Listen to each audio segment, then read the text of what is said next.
There we go. Good morning, ladies and gentlemen. A very warm welcome to this first full conference day of the second Austrian Forum for Peace. My name is Damita Pressel, and I have the honor of guiding you through the conference. Let me give you a brief overview of the day before we start into our panel. So the focus for the first day is climate, peace, and security.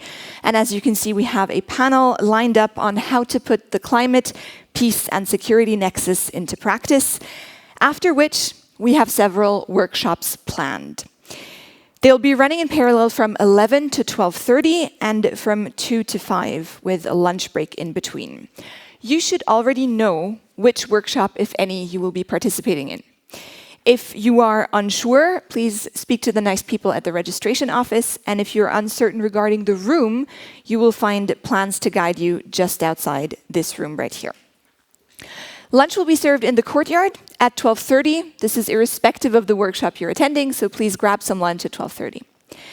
If you are not busy in a workshop, at 3 p.m. we have a guided museum tour planned for you. So it's a brand new museum that opened in May, and you'll be given a tour of the highlights at 3 if you so choose to attend.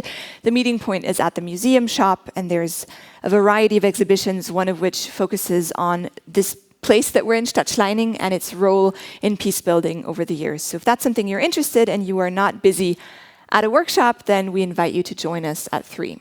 If you are busy and you cannot attend at 3 today, you'll find a ticket to the museum in your goodie bag, and you can just go and check out the exhibitions on your own time whenever you have a moment. Your workshop will end at 5, and there will be a public panel on the ongoing war in Ukraine starting at 5:30, which we hope you'll join us for. It'll be moderated by me in German, but there will be simultaneous interpretation in English available, and we have some very interesting speakers that are shown now on the presentation. Somebody reporting from Ukraine as a journalist. We have the ambassador of Switzerland to the OECD, and we have the director of the International Institute for Peace. I hope it'll be fascinating, and I hope you'll join us. For those of you who are conference guests, there will be a seated dinner served at the hotel tonight between 7 and 8. And for those of us joining externally, for external guests, we're going to offer you some snacks after the panel. And then for tonight, we have a public screening of the award-winning film, The Need to Grow, which we also hope you will join us for. The conversation around climate change, I think, as we all know, can become a little bit heavy, but this film is a story of solutions. The Need to Grow follows 3 individuals fighting for change in the industry of agricultural food production, and the film explores the opportunities, but also the struggles of challenging the status quo and trying to find real-world solutions, which is not always easy. The film will be shown in English, but we will have German subtitles, so everyone, both our English and our German-speaking guests, should be able to follow without any issues. If you find yourself with any questions at any point, please do not hesitate to contact a member of the organizational team. We also realize, of course, that there is an important game tonight. For the Austrians in the room, but also for the for Turkish guests. Austria is playing Turkey at 9 p.m. So we will be showing that, we'll be screening that in the courtyard, and we do understand if you choose to follow that rather than the movie, which is great. So make your choice. There will be transfers back at 10, and having covered all of the organizational details, I think we're good to dive into our topic of the day, the nexus between climate, peace, and security. So as the climate crisis escalates, new challenges for peace and security emerge. Extreme weather and natural disasters not only exacerbate existing threats, but they give rise to new conflicts as well.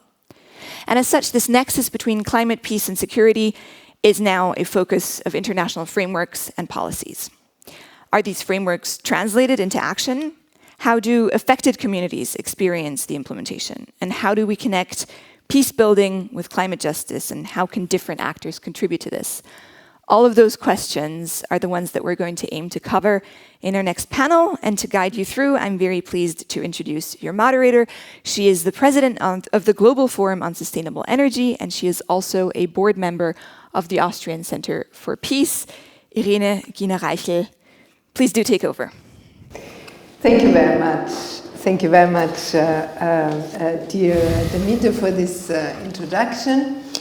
Yes, I'm Irene Giener-Reichel. I'm a former diplomat with the Austrian Foreign Service, and I worked a lot on issues of sustainability and on environmental issues, global environmental issues over the decades. Also the nexus with economic development and women's rights and so forth. And during these times, very often the connection between environmental issues and peace and security came up. The connection between water issues and peace and security came up. And obviously now, as we see the progression of climate change and the effects that it has on the world, these connections come more and more to the fore of political decision making as well. Not enough in our view as of yet, but they become more and more prominent. But I remember even in the time after the wars, when former Yugoslavia broke up, there were attempts also to use environmental action as a way of confidence building. I remember projects that were implemented to create cross-border nature reserves, so that persons interested in maintaining and in restoring a good environment, natural environment, could work together even though they had been involved in hostilities previously. So there is a little bit that we can build on in this topic, but what we are trying to do in this conversation here is to open up the horizon a bit more, to bring in a bit more of the knowledge that is available both from the natural sciences and from the policy making around the world on this issue. And I'm very honored to moderate this panel today. I have a fabulous lineup of panelists. I will introduce them as they take the floor. Let me just very briefly give you a quick introduction to how I would like to conduct the panel. We will start out with 4 initial interventions by the panelists, not too long, perhaps up to 10 minutes, something like that. And we will go from the global to the more regional. I will encourage also to have interaction among the panelists if they wish to comment or elaborate on what a fellow panelist has said. And of course, we want to open it up then to all of you, to hear from you in the audience, our distinguished public, so that we can turn this really into a conversation that we are going to have around this topic. I would also like to distill out of our conversation, if at all possible, some recommendations or some, perhaps initial insights that we can then bring to the concluding panel on Thursday. There is going to be an event where the fruits from all the individual workshops and panels are brought together somehow for the audience to hear.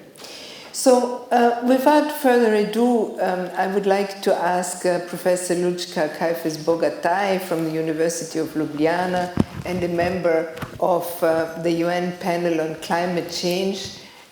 She was on that panel for many years. And you remember that the IPCC also received the Nobel Prize for Peace because of the important contribution that this international group of scientists is making to development, peace, and security around the world. Please, you have the floor. Okay, thank you. Good morning from my side as well. Thank you for opportunity to be here. I will, in my presentation, somehow set the stage That's also, you see the title, Where Do We Stand? And in my view, if we talk about environment or if we talk about peace building, we have the same problem in both areas. If we want to really understand what's going on, we have to see the pressures we are facing. That's not all. I could write much more about that, but I would like to remember you that climate change is not the only problem we have. It's important, it's irreversible, it's tragic in a way, but it's not all. Because we have interlinked connections with other things like ecosystem loss, which is also problematic. We don't feel it in some parts of the world, but pessimists say that we already irreversibly lost half of the nature. So this is a problem. Climate change and biodiversity loss, they are victims of our intense use of natural resources. So this is again connected. But why are we using so much of natural resources and producing climate change in that context? Because we have a wrong economic model.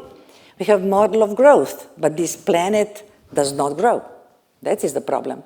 And of course, partial problem is also population growth, because more people need more resources, but the problem in that respect is not the number of people, but number of consumers, and this number is very low. It's 1 billion. 7.5 billion of people do not do harm yet, but the economic systems want them to push in the same mode of operation. And this is not all. Remember COVID. Who knows what comes next? So there are surprises. Science is very sure about that. We cannot define them, but to build resilience is also important. Just to give you the idea, what are the other problems really acute beside climate change?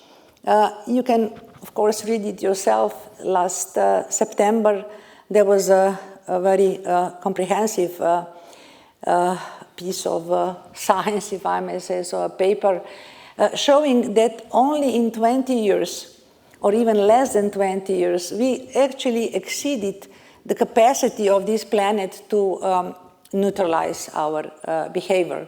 And beside climate change, beside biodiversity loss, we also have problems with nitrogen cycles, which is connected to agriculture, so something have to change in the food system. We have problems with land system change. Only one species, human, Homo sapiens, took practically 90% of the land for its own need. And I warn you all about novel entities. Novel entities is not just chemical and plastics. Maybe the novel entity is also artificial intelligence, because we don't know how actually it will affect environment. Could be not in a very positive way. And we already have problems with water in the soil. So this is a really bleak picture, but when we want to solve climate change alone, without taking into account other problems, we can do harm in other fields. Remember biofuels. Biofuels were meant to push sort of a climate change problems back, but when you produce a biofuel, you need land, you need nitrogen, you need water, so you create 3 other problems. So when we talk about climate change, temperature increase is not the main problem, but already when you see how temperature is increasing, you can see that we are not in the same boat. We have Arctics when this change is really pronounced. We have some maybe island states where temperature increase is not the major problem. But I do not connect this picture about warming with peace problem or the peacekeeping. The other trend is crucially more important, and this is about the water. So when we talk about the water, this is already observed, we can clearly see 2 categories. We can see some winners, if I may call that, in blue, countries with higher temperature but also with more water coming. But losers, and where will be probably very hard to keep peaceful solutions, are those who lack water. So it's practically the whole Latin America, it's Mediterranean area, it's Australia, it's all over the world. And if you combine the population in this area to this problem, we can see that even in Europe, we will experience a lot of tensions. So beware of water, not so much about temperature. This is also the message of science. So is politics, is climate diplomacy taking these problems seriously? Unfortunately, as a scientist, I may say no. Because after the COP28, after all this science-produced evidence, also people already felt on their own life climate change in one way or another, we are not moving. We are still observing this gap between what is promised, not delivered, promised, and what it should be done. The green curve and the blue are far apart. So they sometimes say, the climate diplomats, or even Gutierrez, I remember he said that this goal 1.5 degrees alive, it's not alive anymore, unfortunately. We still can fight for 2 degrees, but even that, if we don't change politics in a way, because COPs are political events, not scientific ones, we are in a bad shape. So what does IPCC, when I come from, say about these impacts on peace and security? Of course, climate change contributes to the risks through food problems, through droughts, etc. But it's vice versa. Also, conflict contributes to the climate change risk. I don't want to speculate how much fossil fuels is used right now in Ukraine war or in Gaza, or also there are 55 small wars going on. Some say that military emissions are emissions like for Russia. So 5 to 6 global percent. That's a lot. But we don't want to talk so much about that. But it will come worse in the future, and also what science can predict is that climate change problems will interact with other problems already present. So we will have some complex risks which cannot even be totally understood by science right now. But of course, climate change interventions can be beneficial. So whatever we do to mitigate climate change, except geoengineering, which I don't want to touch, can be beneficial and will be beneficial, but we need political will to do so. And when we talk about impacts, we can talk about developing and developed countries, but we have to bear in mind that half of the population are women. And women are really much more hurt by climate change, and climate crisis is not gender neutral. Also, young people are, but I guess that when we talk about the half of the world brain is not used in terms of fighting climate change and all that. So without pushing that agenda along climate change agenda, we will probably not achieve the right way out. So what about solutions? So far I was just talking about problems. Well, I'm not an economist, but it is obvious.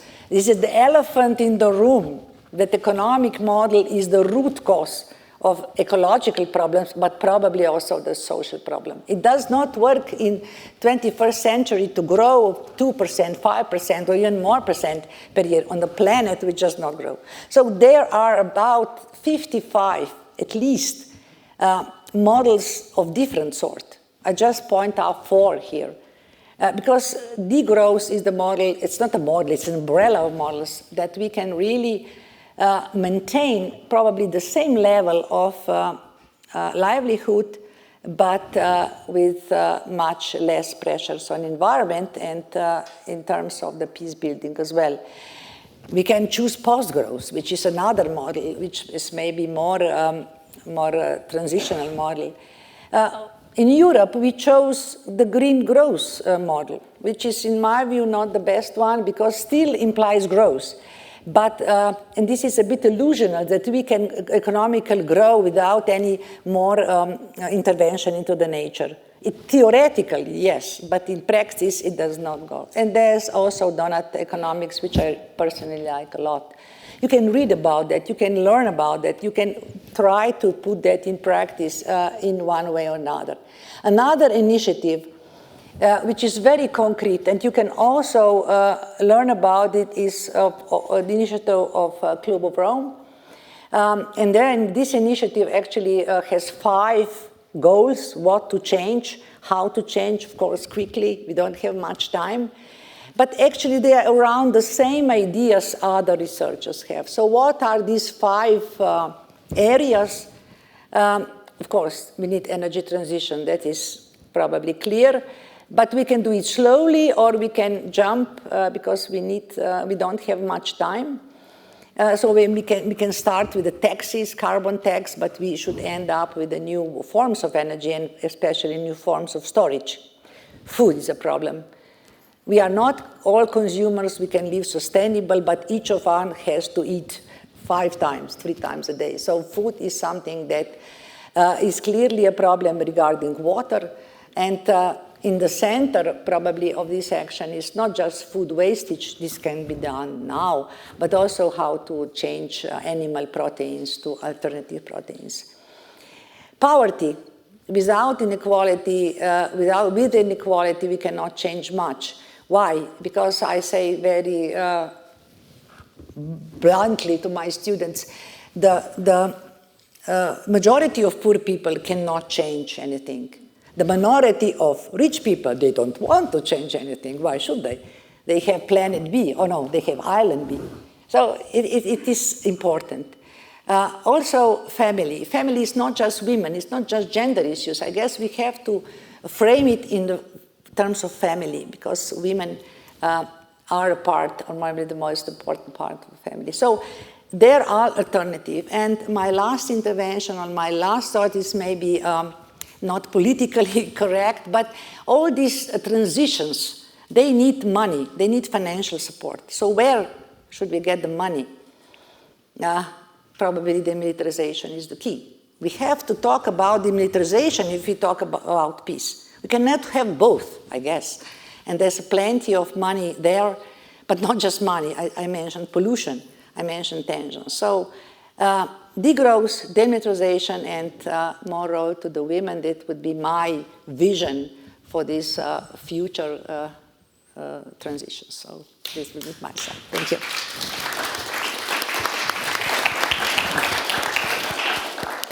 Thank you very much, Lučka. This was, I think, a very wonderful introduction to our conversation, a very comprehensive one. And I very much liked also your emphasis on the challenges, but also the opportunities, because this is a situation in which we also have opportunities if we seize these opportunities.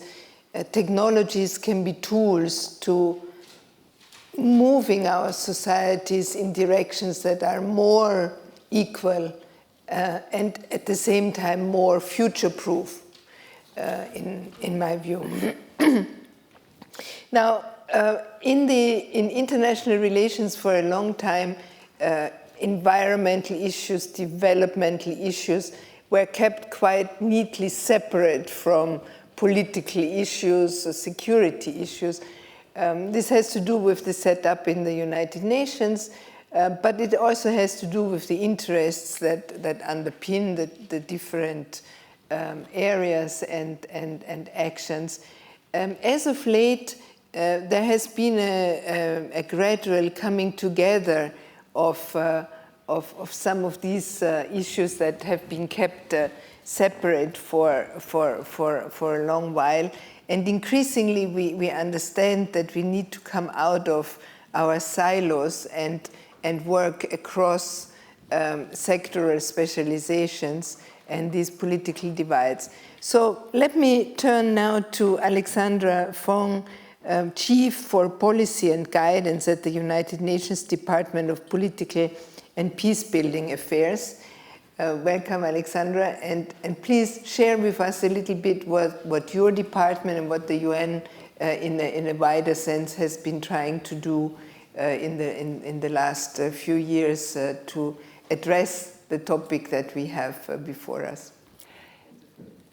Thank you very much, Irene, and thanks to all of you. It's a real honor and a pleasure to be here. I would like to focus on 2 questions. First, what frameworks exist at the global level to address these growing linkages between climate, peace, and security? And second, what are the main priorities to translate those into action, which is really the focus of our discussion?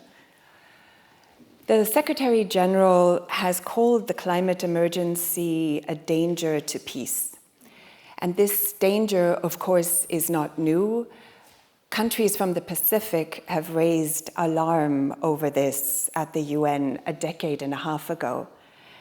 But I would argue that it has really been only in the last 5 or 6 years that frameworks have emerged at the global level to start addressing climate, peace, and security linkages, largely because more countries that are affected, that are on the front lines and are facing this double vulnerability, if you like, of climate and conflict, have joined the Pacific and spoken out demanding action. Take the UN Security Council, for example. Differences of opinion remain in the Council, but the Council today has recognized the adverse impacts of climate change in 13 country or regional contexts and has included language on climate in the mandates of several UN peace operations, which are based in highly climate vulnerable and conflict affected countries and regions such as West Africa, the Sahel, or the Middle East.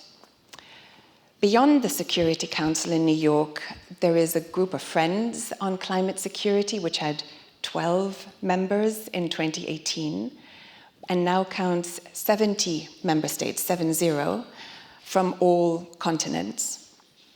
And we also see regional organizations, such as the African Union, IGAD, the Pacific Island Forum, the European Union, OSCE, ASEAN, taking this agenda forward, and in many cases, leading the way. And very importantly, and I'm sure we'll get to this in the discussion, climate, peace, and security featured for the first time at COP27 in Sharm el-Sheikh and COP28 in Dubai. This is a very important signal of these worlds coming closer. Some have called it groundbreaking.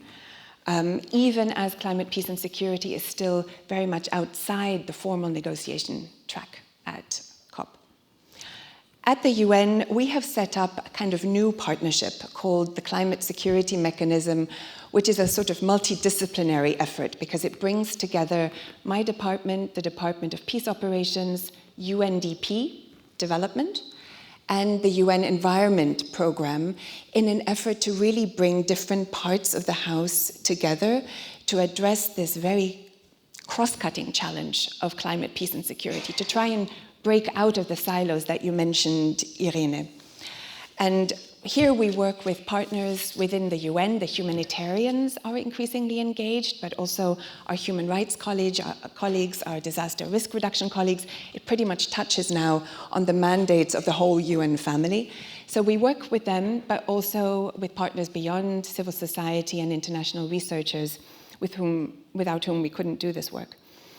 And now also thanks to donor support, this is all still extra budgetary largely, we've been able to deploy for the first time climate security advisors to some of our peace operations on the ground. So for the first time, we actually have dedicated technical capacity on the ground. And we're really grateful that Austria has joined our climate security mechanism as a partner. And I just want to say that none of this existed prior to 2017, 2018, really. So by UN standards, this is a very fast-moving agenda led by affected countries.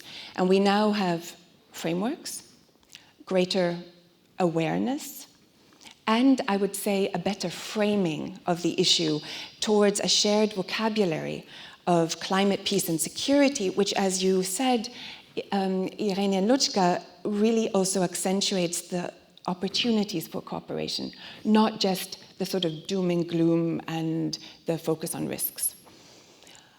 So with these frameworks, what are some of the biggest priorities for action? From my point of view, I would like to quickly highlight 5, on which we have seen progress, but where we need to go much further. The first is to strengthen our capacity for integrated risk analysis.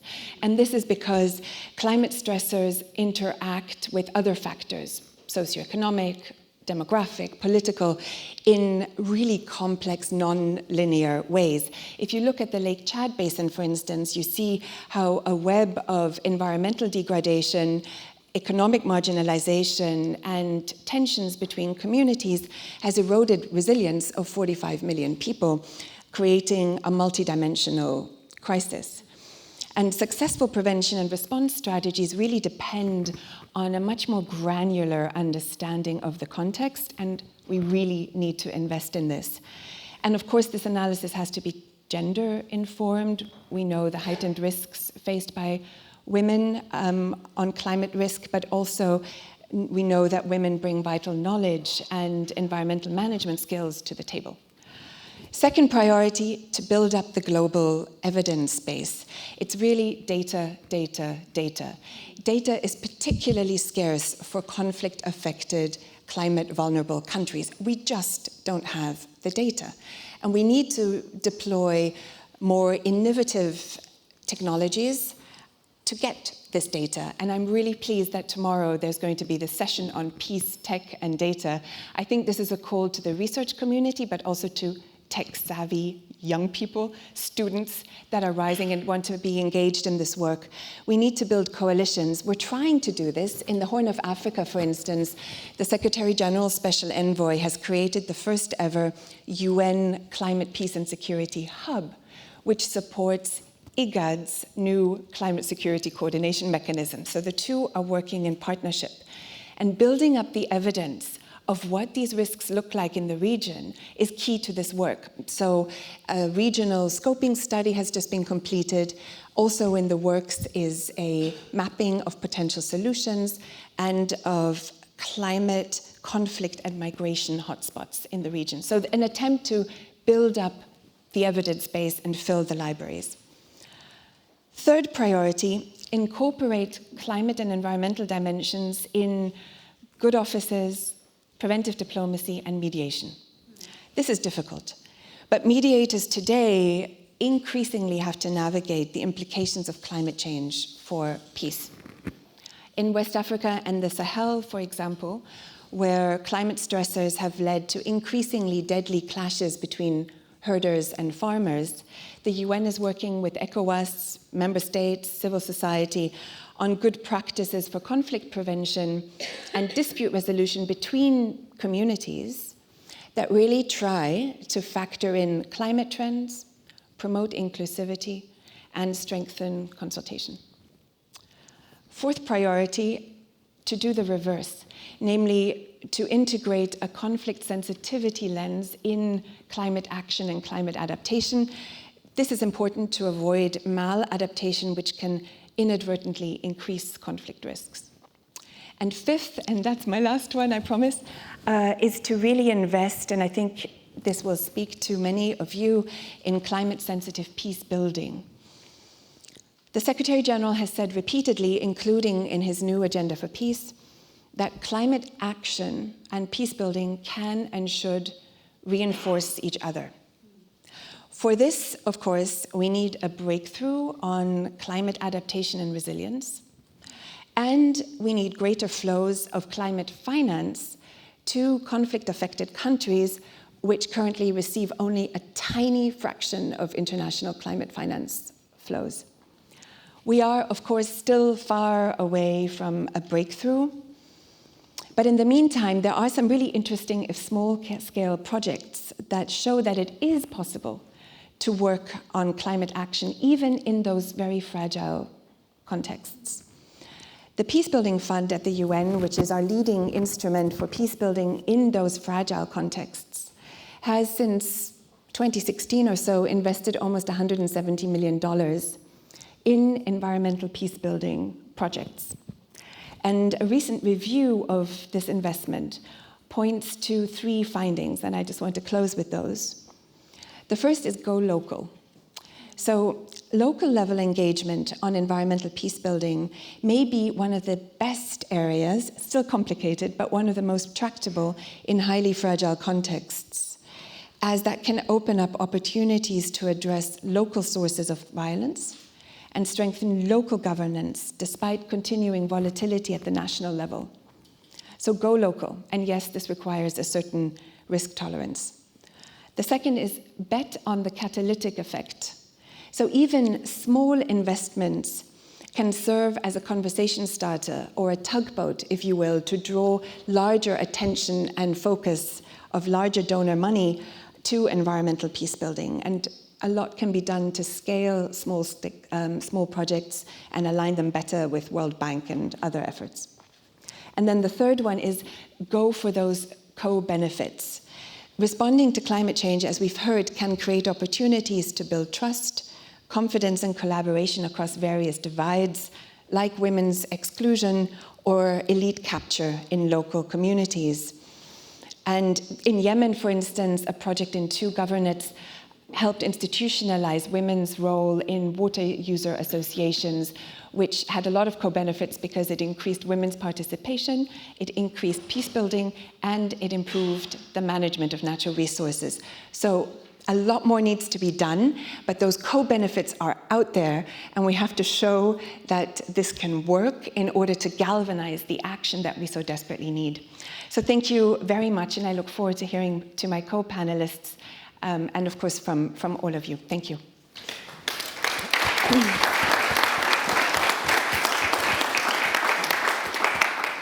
Thank you very much, Alexandra. Thank you also for pointing out to us that we don't have to wait for the overarching solution or the billion-dollar fund to fall from, I don't know where, in order to start. We can start even with small sums, we can start locally, and it does show benefits. So it is, these are approaches that can be scaled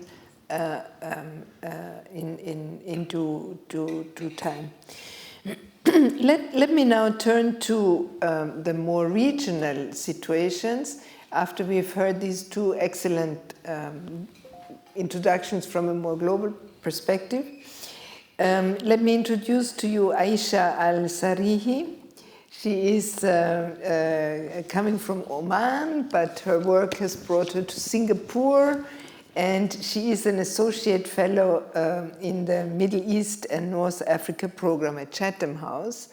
And in preparing for this conversation, we have said that you will speak a little bit about the Middle Eastern region, which is the region where your expertise is most profound. Please, you have the floor. Well, thank you very much, Irene, and thanks to co-panelists as well. So yes, my research has been focused on studying the impacts of the climate change in the Middle East. And perhaps the Middle East region, Middle East and North Africa, is where we see the impacts of the climate change more pronounced, and especially those related to the conflict and the security issues. The Middle East is one of the most vulnerable regions to the impacts of the climate change. Even though the global warming is a global phenomenon, for the Middle East, the region is heating as twice faster compared to the other parts of the world.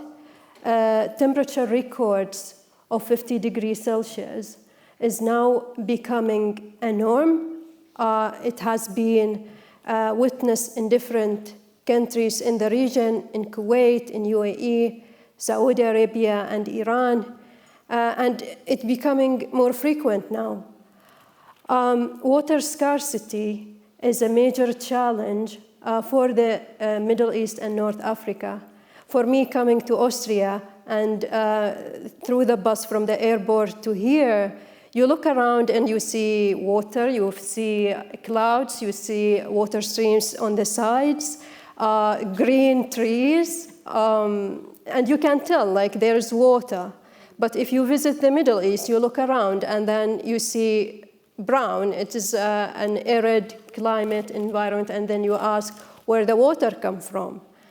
So the water scarcity is a major challenge for the region. Most countries in the region are below the renewable water scarcity annual threshold of 1,000 cubic meter per capita per year. And there are 13 countries in the regions where they are below the absolute water scarcity threshold of 500 cubic meter per capita per year. Another challenge, so we have less water, and then at the same time, the region, also because of the climate change, experience floods, so heavy rainfall, and also cyclones are becoming frequent in the region. Droughts, elongated periods of drought is also another challenge. And so the impacts of the climate change are adding an additional layer to already existing vulnerability and conflict issues in the region. They are also playing a role in creating new tension and conflict-related challenges in the region. Examples include, if we start with Iran first, because of the water shortages, Iran now frequently experiences protests because water is important for the generation of the electricity in Iran, so people protest because of the electricity blackout, and that is actually goes because there's water shortages. Syria, the Syrian civil war actually happened after a long period of a drought in the country. In Yemen, before the war, there are records of tension over groundwater resources, which caused the killing between people. But now, because of the war, the country is not able to adapt to, and doesn't have the resilience because of the damage to the infrastructure and the economy overall. Tunisia, perhaps, is a prominent example. It is because of the rise of the food prices in Tunisia in 2011 that caused the spread out of a protest around the region, or so-called the Arab Spring. And as I mentioned, climate issues also are not going to be felt within the national borders of countries, but because natural resources are shared between countries, especially water, as mentioned by the professor. In the region, around more than 66% of surface water originate from outside the national borders of the countries. And examples include the Jordan River Basin, the Nile River, Euphrates and Tigris, Senegal River Basin. It is also countries shared the groundwater and the water from the aquifers. And that includes the basalt aquifer system between Jordan and Syria. There is another system between Oman and the UAE, Jordan and Saudi Arabia. Another one, the Nubian sandstone between Chad, Egypt, Libya, and Sudan. And of course, perhaps we all heard about the tension between Egypt and Ethiopia, because Ethiopia started to build the dam, and it claims the dam is for the economic development. But the concern for Egypt is the reduced flow of the water, and more than 70% of the laborers in Egypt depend on the agriculture for their income. So, and also the more than 40% of internally displaced people are from the Middle East. And of course, all of those factors coming together, we will see more and more, especially when they are actually interacting with existing conflict, the wars that are taking place in the region. So with that, I want to highlight on a few initiatives. So the countries in the regions are aware of those challenges. And then there are initiatives like joint authorities, especially around shared water resources. There is a joint authority between Egypt and Libya around the Nubian sandstone aquifer. Iraq and Syria also try to regulate the quantity of water around Euphrates. Egypt and Sudan also around the Nile River. So Egypt and Sudan excluding Ethiopia, which is not really helping in solving the issue. And these initiatives have started back in 1950s and 1980s and 1990s. So a long while ago, but we still see the tension, we still see the conflict going on. And I think the reason behind that goes back beyond the long-running social and religious disagreements, that long history of disagreement.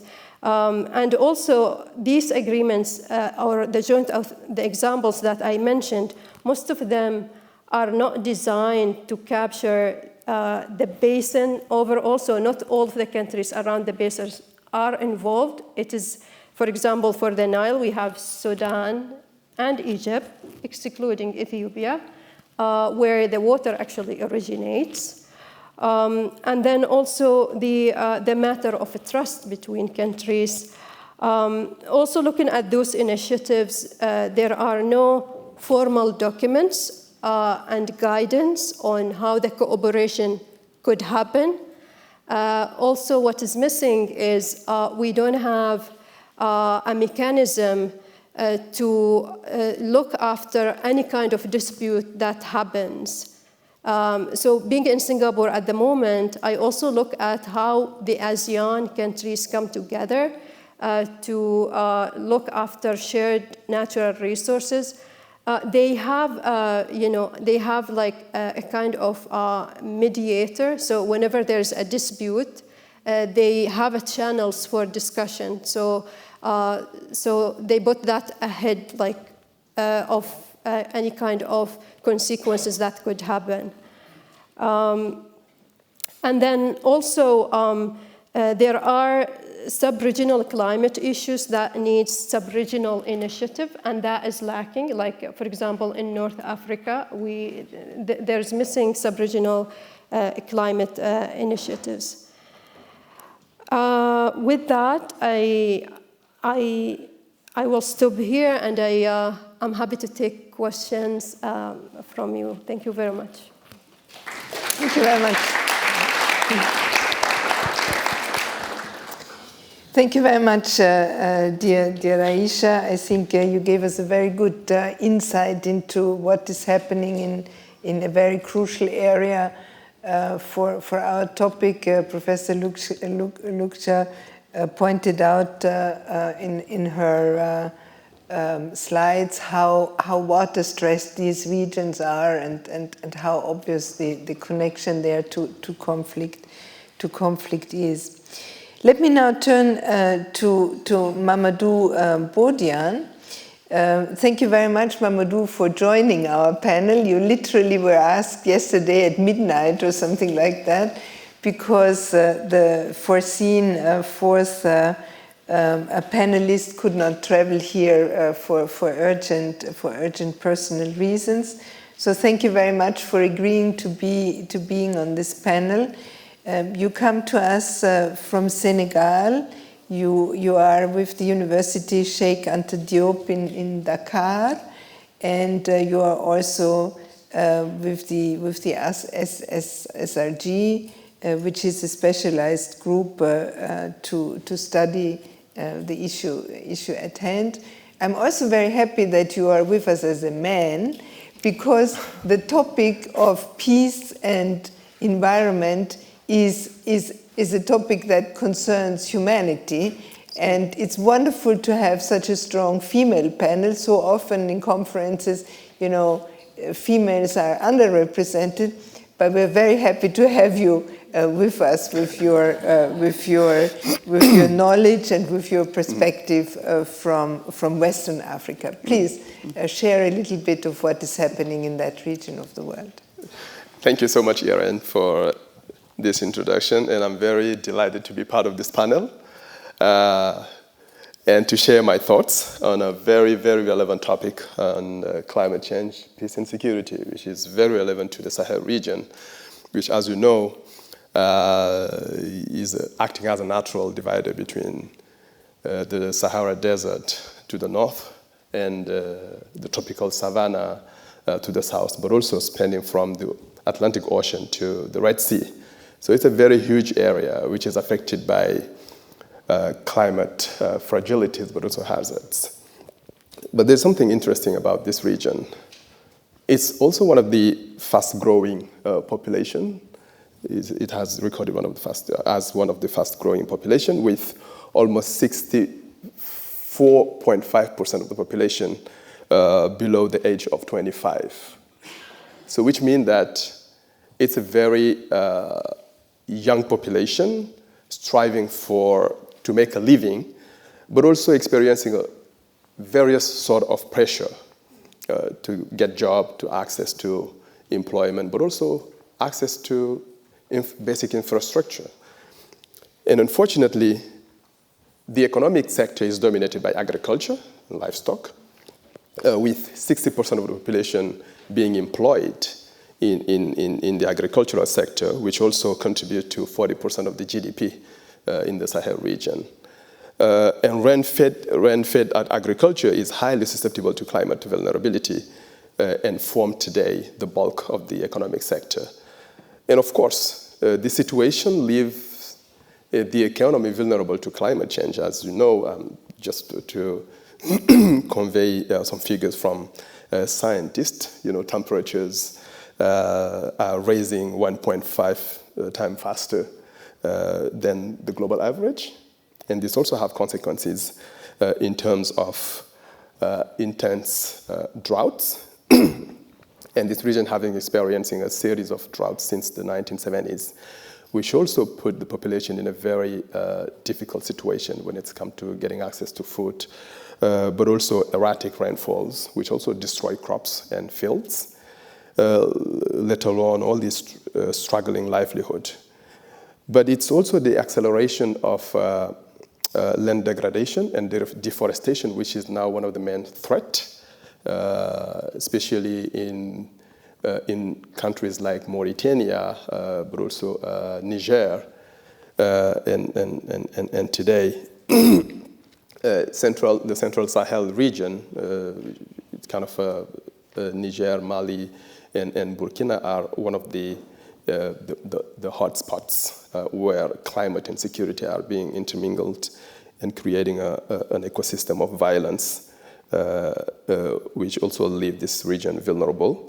And Francophone Sahel also is part of this, you know, big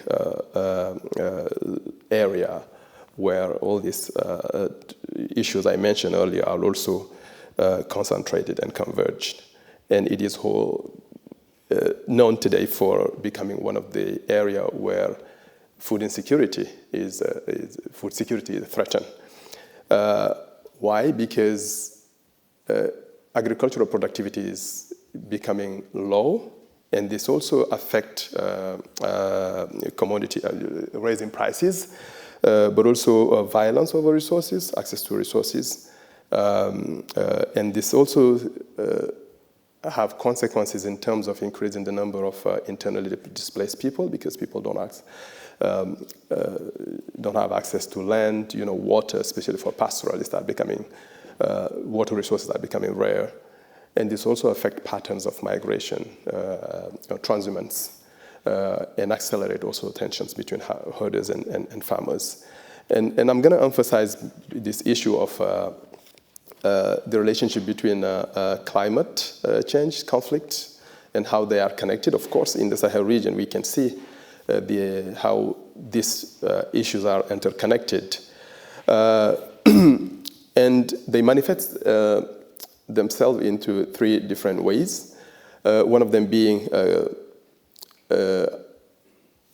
resource depletion, which have kind of also a trend, a relationship between farmers and herders, as I mentioned. And central Mali is an example because farmers and herders have been living for centuries and has developed rules and regulations that also help diffuse tensions. But with this insecurity situation, with the state being in retreat, it has left these communities without any possibility to, it left a sort of security vacuum with people trying to organize themselves into militias, but also some sort of armed group. And this has also accelerated tensions over resources, scarce resources, access to forests, but also with herders who've been disadvantaged by public policies over the last few years, took advantage of this security situation to arm themselves, but also to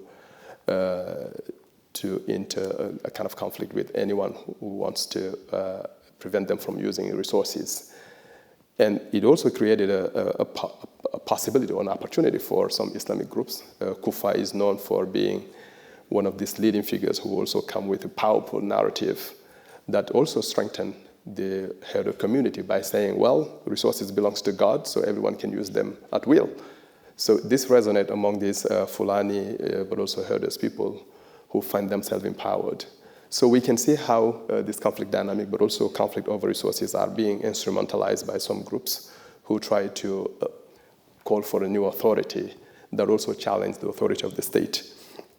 But there's also conflict over land, and I'm not going to go into how this kind of scarcity of water, pasture, and fertile soil are also forcing people to migrate. And today, this conflict can be felt in hosting communities, and I think CIPRI has done a very interesting with the Danish Refugee Council on conflict affecting hosting communities and internal displaced people in some areas, including in the Tillabéri region, but also in some parts of Burkina Faso, the northern part. So we can see how conflict also, because people don't have access to remote fields and lands.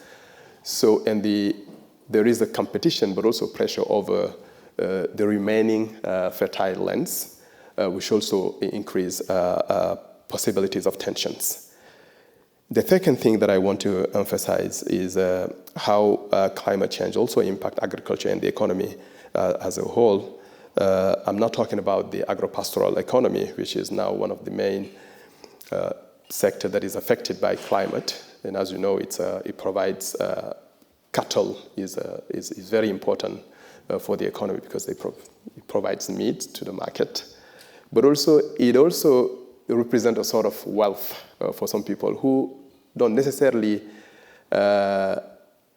sell their cattle. That's their bank. That's their good, right? If they sell, it's just to get some cash to buy something else. But I think overall, that's their good. But today we've seen, for example, how this kind of climate change, but also consequences on agriculture, is depriving people from their main activity, but also creating opportunity for new criminal activities. And cattle rustling has become one of the kind of very lucrative business, with people kind of capturing cattle from Fulani and selling them, crossing the border and selling them. So this is a kind of consequence of all these changes happening, and that are also affecting conflict patterns. So, and the third one, and I will conclude, is, and I also mentioned it a little bit, it's basically how armed groups are taking advantage of people's vulnerability to recruit them, but also to position themselves as new authorities who provide security services, And we've seen this with Kufa, but also I think it's ethnic militias which are becoming more and more emerging actors who provide security in return of what they call racket, protection racket. So it has also become one of the main activity that is evolving in parallel to legal activities. And it also adds another layer of complexity in this already complex situation.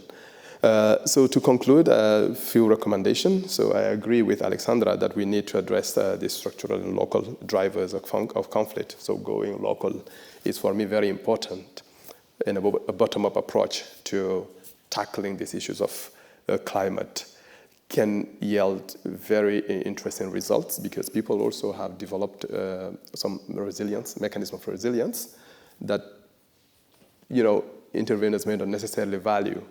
And I think it's good to include local people who have been experiencing these issues for many years and who have also, so now the issue is how to expand those experiences and make them more inclined to develop more resilience.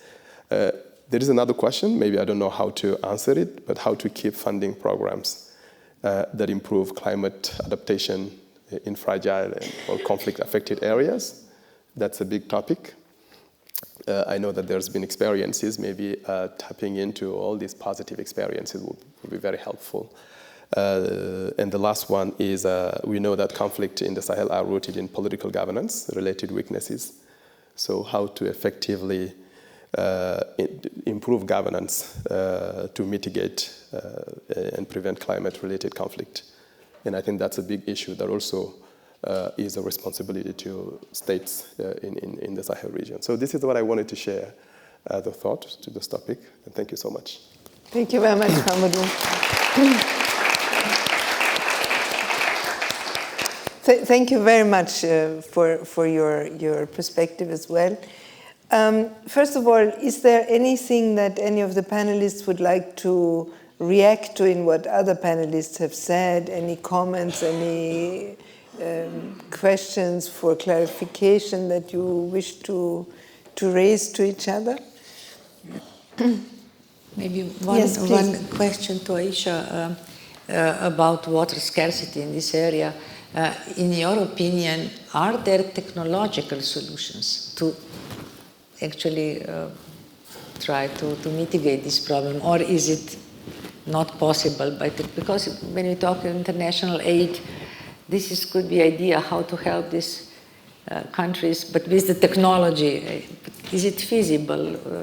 Yes. I'm not sure.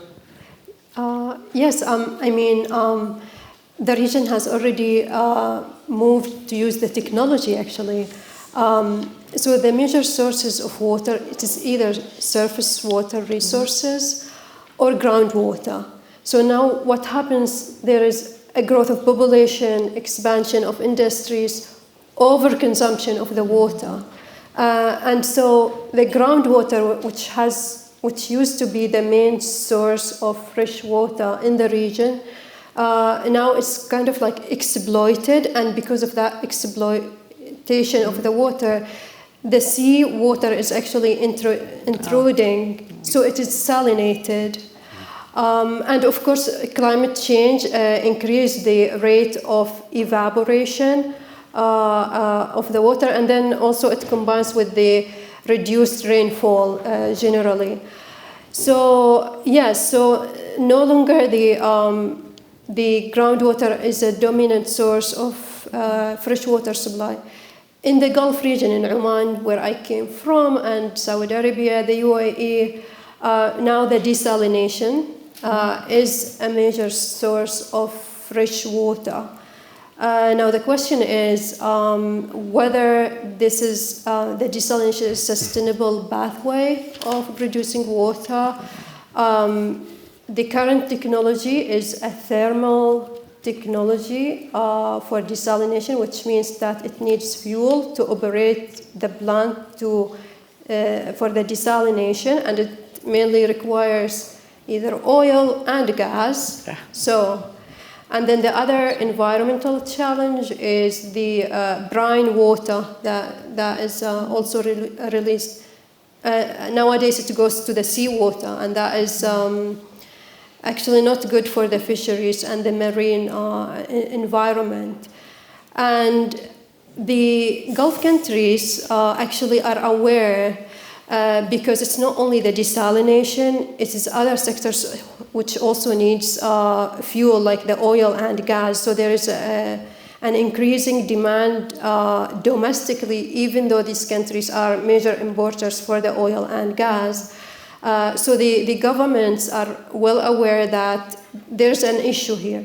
We need to reduce the consumption of the oil and gas domestically.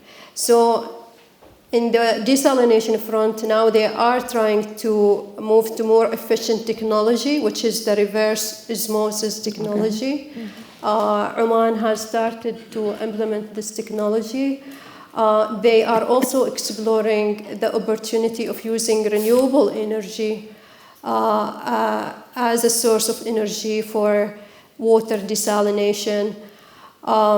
So yes, technology is the way forward, but as I mentioned, also like the region experience heavy rainfalls and in a very frequent manner. So one way also like building dams. So we don't have like rivers. We have dry rivers which flow only when there is a heavy rain. So they build dams to trap the water, use it, for example, for electricity generation or for the agriculture. It is the way to refill the aquifers with water. So yes, so the technology is the way forward, but of course there are trade-offs that needs to be taken into account. I guess, yes, because technology, some people just believe that technology can solve everything, but I guess... just one comment or one questions to you as well, Mr. Fong. It's very nice the UN moves in the right direction, but there's a question of do we have the time? Because, you know, we have to be in terms of at least mitigating climate change, but 2030 already cutting emissions by 60% or 250, because UN is so slow, sorry to say that, but how can we accelerate? Because if we start collecting data now, you know, after, you cannot collect data 1 year, you should collect, I don't know, 5 years and then analyze them. Time is not waiting for that. So are there any quicker ways to go? Alexandra, please. I mean, it's maybe not so a question, but observation that we don't have time for... Yeah, I think it's not a question to Alexandra really, because she agrees that time is running out. It's probably a call for urgent action by everybody, right? The UN, but everybody who has any leverage on the question, and that's really every one of us. Let me also, as we continue the conversation here at the panel, let me also open it up very much to all of you. We have microphones available for you. If you wish to make a point, raise a question, do so. I see 2 hands already from 3. Thank you, and congratulations to the brilliant panel. I'm Babacar Ndiaye from Timbuktu Institute in Senegal. I have one short comment and 2 questions. The one relates to water scarcity and hydro diplomacy. To say this area really, Senegal could raise its flag very high by starting in 1972 already, establishing an organization to manage the Senegalese river basin water with Mali, Mauritania, and Senegal, which really contributed to good neighborliness, development with energy, but also peace in the area. I think the Danube was established in 1999, I believe. I think that should be taken as a model, and that's very good. And the second question is on desalination. Whatever we think about the technology, creates solution, but we generally forget the new problem the solution is going to create. My question to scientists is, desalination is the sexy thing now. What is the long-term implications for the marine ecosystem? That's really something that I'm very concerned about. The second one is the nexus, democracy and environment. Today, the key question is illiberal versus liberal democracy. It's a driving force of all the conflicts you see, the Sahel, in the world. I heard one brilliant presentation by Professor Ben Ansel, Oxford University, on the force of democracy versus illiberal democracy. He argues that democracy, despite all the odds, internally, externally, has better clean water, better environment than illiberal. I think that would be interesting to see if science could prove, given evidence to that. And my final question is the nexus, climate change and peace, but also crime. Peace is state security. In the Sahel, human security is critical, but it's not never high on the level. In the Sahel, because of lack of opportunity and poverty, crime is becoming an economic opportunity. In migrant smuggling, human trafficking, gold mining, and the rest of it. I think it would be interesting to see also that. That would be my final question. Thank you very much. Thank you. Let us collect those three statements from the persons who raised their hands. Please, go ahead. Thank you very much indeed, and thank you for the very insightful presentations. I think my intervention is more of a comment than a question, and that has to do with the fact that I think it is significant that we denaturalize climate insecurity by asking the question how all these insecurities have come about in the first instance, what the differential implications have been or continue to be, because I think it is a fact that often climate insecurity, much as it's a global phenomenon, the implications for societies in different parts of the world differ.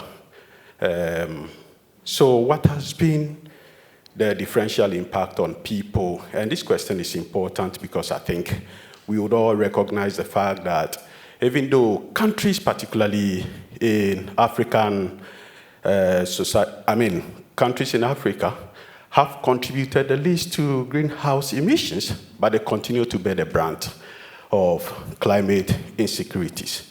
And related to this is also, therefore, the need to go beyond the immediacy of conflict, because until we understand how all of this is coming, or all of this have come about, and to underpin the philosophies that inform climate responses, then we will be going in cycles, coming back to this. So for me, I think it is important that we ask those fundamental questions to inform how we respond to climate insecurities. Thank you very much indeed. Thank you very much. Thank you so much for all of you, for the international perspective, but also for the regional perspective and the UN perspective. I have two questions. The first one relates a little bit to yours. Do you really think that democracy and degrowth are compatible concepts? Now, I fear a little bit in the global West, at least, for loss of democracy. So I'm really a little bit afraid that these two concepts of degrowth, as you said, and democracy is not compatible. So do we sacrifice democracy in the global West, question mark? The second one goes to Alexandra, maybe. I totally agree with you that, we have a time problem here, but there are, unless I overheard it, nobody mentioned SDGs. Now, climate, if I recall correctly, is part of the SDGs. Why do we have duplicating structures now? We have COP on the one hand as a kind of technico-political institution, but why do we duplicate? There are two institutions or two concepts. One is SDGs, which climate comprises climate, and the second one is the Summit of the Future to operationalize.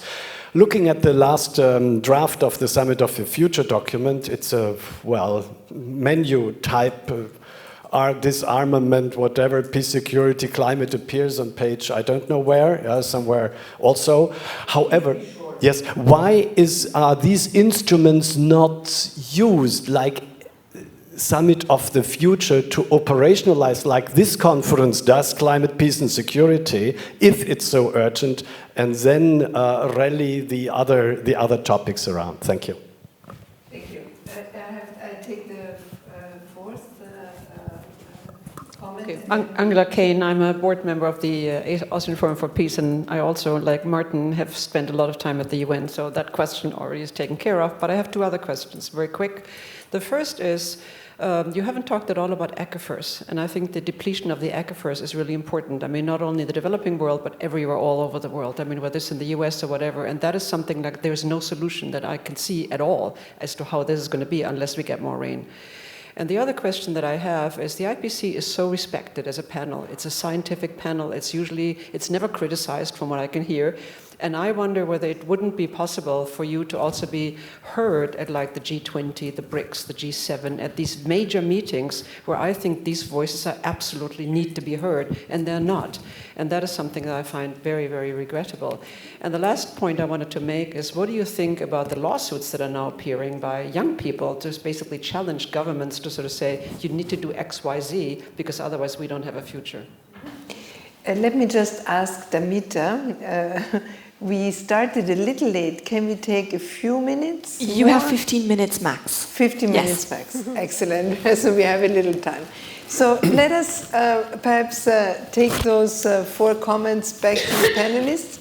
I can comment on the first question about desalinization. And whoever wishes to comment on whatever question can do. That's easy because it's technical question, and the problem is that people see drinking water as the major water problem, but drinking water represents only maybe 10% of the water needed for economic development. So agriculture is the problem with water, industry, energy production. Because even in Europe, with heat waves, we have this breaking up because the nuclear power plants cannot cool. So desalinization is, of course, with the renewable energy, price is not too high, is a part of solution, but the problem, water problem will remain because agriculture, irrigation is the problem, and the industry. Economic growth is thirsty, so it's not drinking water at all. Mm-hmm. Regarding maybe the should we sacrifice democracy, it's a very hard question from one coming from the field of physics, but we call it climate crisis. So in times of crisis, we have to save lives. I will never, one city in the Europe, I will not name it, had the floods in the capital, and some people didn't want to move. This is my home, I will stay here. So a lot of people suffered from the flooding because they could not react. So they changed the constitution. In times of crisis, other rules apply. So if we have a common understanding that we cannot eliminate democracy forever, but to solve the crisis, maybe we should sacrifice it. I mean, I know it's harsh to say, but otherwise we don't have time.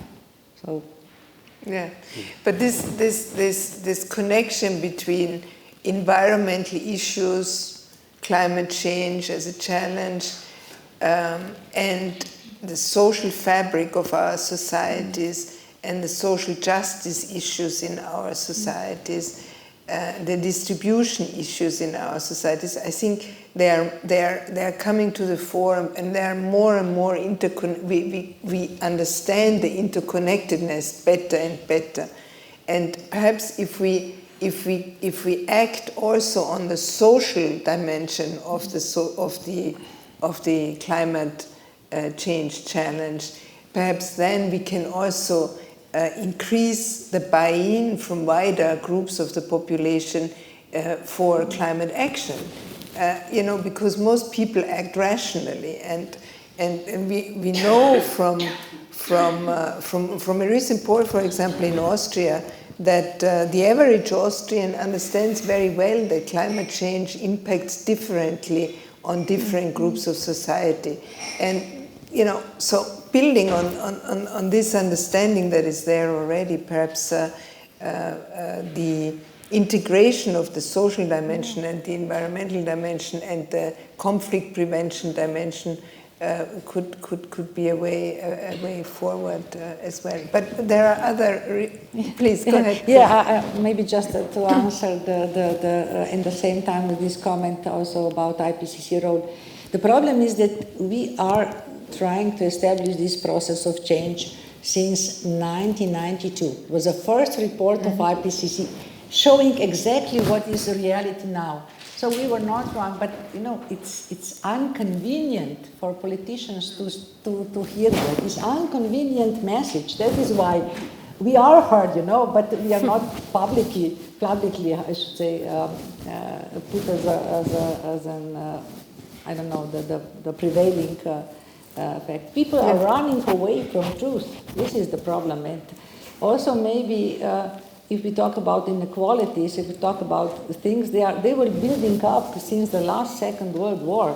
It's not something new, and sometimes I feel like, politicians, decision makers are using climate change as an excuse. Like things would turn differently, but we have climate change now. So this is a dangerous position. I think that as Minister Gewessler said yesterday, you know, climate change is being used as it's being captured by political parties to actually fuel polarization, instead of using it as a rallying point where everybody has to work together as you would in a national crisis. There you overcome the divisions. Maybe just the last comment from my side. I want other panelists to speak as well. You said people usually act rationally. Yes, they do, but the problem is that there's still a problem of education about climate change. Older politicians, they did not learn about climate change in school. A lot of decision makers either. I think that after you really know what is going on, then you act rationally. Without real knowledge, you are informed by, I don't know, fake news or TikTok or whatever. And this is not a basis for rational behavior. So as a professor, I know that there's a lot to be done on that field. Climate change literacy, climate change education at all levels, not just in primary school. So other panelists may wish to react. Yes, please go ahead, Mamadou. Yes, I just want to jump on the question of democracy in relation to this ecological awareness. And I think it's very important to think about how democracy can foster a debate over issues that also engage people's life and create a framework that allows even minority voices who are concerned about the future of the planet, the future of their communities in relation to everything related to climate change to be heard, but also to take action by getting involved in politics and making sure that they have also the possibility of climbing their way up to the decision-making spheres and to put in motion those kind of policies. And that's what we are seeing happening in many West African countries, including in Senegal, where these ecolos are kind of becoming more and more important. And they're kind of rallying people, taking actions at the local level, but also involving grassroots organizations to make small changes. You can have that in a dictatorship. You can have that in a military rule. And I think that's where the strength of democracy lies. So fostering democracy is also creating a space that allows other people to have the possibility to voice concern, including those who are aware of the risk associated with environmental issues and climate. So that's the kind of contribution I wanted to kind of answer into Njai's question. Any other, Alexandra, did you want? Yeah? Maybe just briefly on regional approaches, hydrodiplomacy, etc. I think it's really important that the global level tries to catch up now with the regional and the local level, where so much knowledge exists on hydrodiplomacy, but also coping strategies. And I think the real challenge about climate peace and security is it's so cross-cutting, but you also have to try and connect the global, the regional, the national, the subnational, all the way down to the local. It's extraordinarily difficult to do this, but it has to be a kind of two-way street of building knowledge and trying to come up with solutions. And then maybe just to say that on the time issue, I couldn't agree more. I think the Secretary General and others have been very, very vocal about time running out and also the need for climate justice at the core of all of this. We have 193 member states, some of whom are major emitters and others are not. So there are obviously a lot of dynamics around that. I think it's very clear that the best prevention strategy is mitigation. But while we push for better, faster mitigation, as you say, Professor, we also have to, I think, be cognizant of the communities and countries that are already impacted by climate disruption. So in a way, having to do both is a challenge. And maybe also just to say that on the duplication question, you're right, duplication, we have too few resources to duplicate.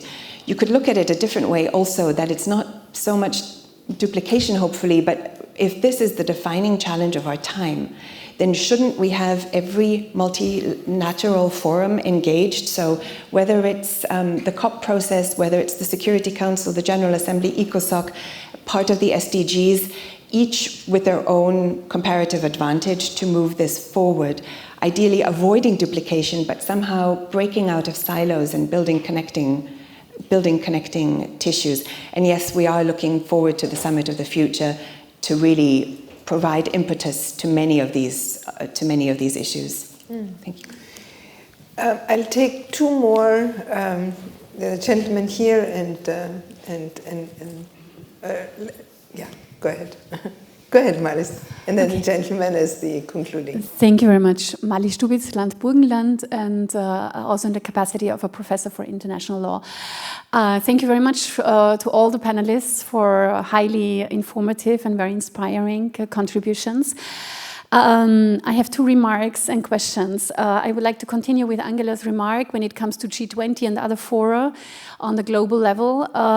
What is needed in order to make them aware that you should and must be invited and they have a responsibility? I come also from the finance sector, and it was they were very quick, extremely quick in forming up after the financial crisis when it came to the issue of global financial stability. But when it comes to a much more important question on the how our globe will survive, they are not at all there. So what is needed in order to get them awake? And the second question to you, Alexandra, I remember working on sustainable finance that Kofi Annan in 2006 was presenting the responsible business conduct, and a lot of international companies, multinationals, he brought together, and then also the green finance, green economy idea was developed, and later also in the European Union taken up. Of course, it is a business model, but on the other hand, I wonder about the responsibility of multinationals. So especially when you talk about the agricultural sector, we have big companies, multinationals like Cargill. They have a turnover in 2022 about 170 billion euros.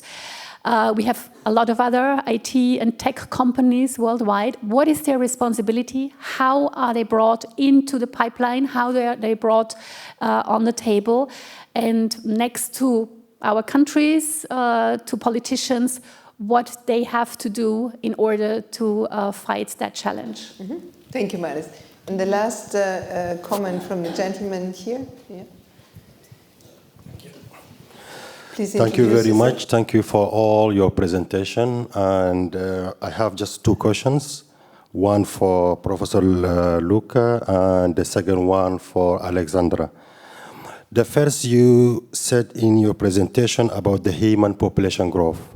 You didn't mention Africa, which is the population will be grown between 2020 to 2050 by 2.5 billion by 2050. We're talking about time, the running time. We don't have time. The time is gone. Let's be realistic. The time is gone. Every year we're meeting at COP26, COP25, 27, 28, but we're talking the same things. The same things and no action. Let us go straight. What action that we need to save those 2.5 billion by 2050? Yeah. Straight away. No speeches, no talking, straight to action. No discussion.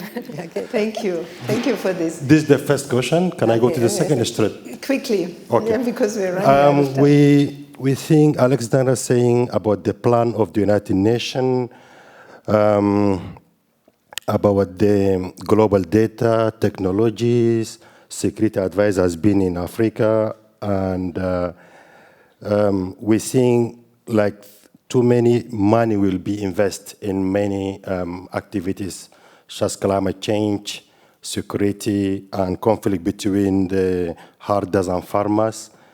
Where is this money gone? We didn't see any money. Because most of African countries, United Nations not working with the local NGO. That's the big problem. Because the local NGO, they knows very well the reality of the conflict. And sometimes when the United Nations funding a project with the local NGO, they are not in deep funding. Like they can get some line of the budget of the project, but they're not funding like officially. And this is very issues that can create more conflict in Africa. The one more thing that you mentioned about the mutual new project that regroup 13 countries in West and Sahel Africa. Can you just be more clarify in which countries are exactly you going to funding or you going to elaborate more contribution with these 13 countries? Mm-hmm. Thank you. Since time is very, very limited now, I would suggest that, Alexandra, you continue that conversation on the particular project, perhaps directly with the gentleman after we conclude here. I would like to invite the panelists to react to the two comments from the audience as they desire to. And then I would like to ask everybody on the panel just for one word that might take us forward, and then we need to conclude. So who would like to react to Malis's question? I think, Alexandra, you were perhaps addressed about the transnational corporations thing. I think it's an excellent question. I don't think I'm the right person to answer. I mean, we in the political department of the UN aren't climate experts or climate finance experts. We come at this very much from a conflict prevention perspective. So for us, the learning curve has been incredibly steep, and it's part of breaking through the silos and having a multidisciplinary approach. So on the multinationals, I would defer to other panelists, except to say that I think it's very clear that private money is going to be absolutely critical in the larger effort of climate action, but increasingly also in the area of peace building. So I think that would be what I could say on that front. Thank you. Mm-hmm. Maybe just a comment upon negotiations that are frustrating for many scientists as well. The problem is that we need to solve the climate change problem with cooperation, and developing countries are really not to blame for the past. And what, in my view, is climate justice, that actually we have to compensate our global north or global west, however we call it, developed countries. We have to admit our historical guilt. And not just to admit it, but also to finance and science today can really calculate how much does UK owe to India, how much does Germany owe to, I don't know. It can be calculated in theory, but we need politicians to negotiate around that numbers, how many billions. And in that case, I guess we will get developing countries aboard to do, especially, I'm not talking so much about Africa, but about Asian countries. It can be calculated now, really. 10 years ago, it was not possible, but science has advanced in that field. Regarding human population growth depends on women, not on men. I hope you understand that. And my grandmother, she had 7 brothers, 7 sisters. My mother already went to faculty, got a job. So I was an only child, and I also have one. So it happened naturally in Europe. Even it happened that we are lacking, actually, children. So invest in women education, this is one. Invest in health system in these countries, this is not so expensive. And invest in pension system, because many children are born to this world because women are afraid who will take care of me when I'm old. So pension system, health system, education, it can be done in 15 years. All right, a last word from everybody. A last word that will lead forward. Let me start with you, Aisha. You have been quiet in this round of comments. Let me ask you to kick this final round off. Yes, perhaps from the perspective of the Middle East, what is the starting point of the change? I think the economic incentives is the starting point for the change. In the Middle East, the water, the electricity, and other services as pretty much highly subsidized, so the people are used to have access to cheap electricity and water. So on the question also on the aquifers, how we can manage that actually, it is the demand side more than the supply side. We need to change the behavior, and that would, from my point of view, would only happen through the economic incentives where we put a real price on the water that reflects the cost of the production of that water or electricity. Thank you. Thank you. This was a bit more than one word, but I think it was very, very well taken. Very well taken. Very well taken. Thank you very much. Okay, my word would be cooperation, but not just in political field, but also in the scientific field. Today, just saying I'm not a climate change expert, I'm an economic person, that doesn't. We have to learn more, because we have to understand the language of each other, and then we can cooperate really. So cooperation in science as well. Yeah, thank you. Well, you mentioned something very interesting. It's the economic model is the root cause of these ecological problems. And the question is how to create a framework that allows, for example, the global north, which is a big player into this problem, to discuss, but also find concrete solutions in collaboration with the global south, which is on a new economic model. Absolutely. Yeah, of course.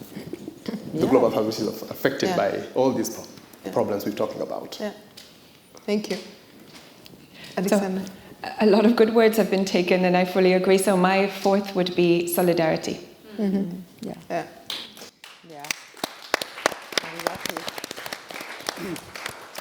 Well, let me thank you. You have been a wonderful panel. Each one of you has made a great contribution. I'm not attempting to summarize it. I will be hard-pressed to find a short summary for Thursday, but I will work on it.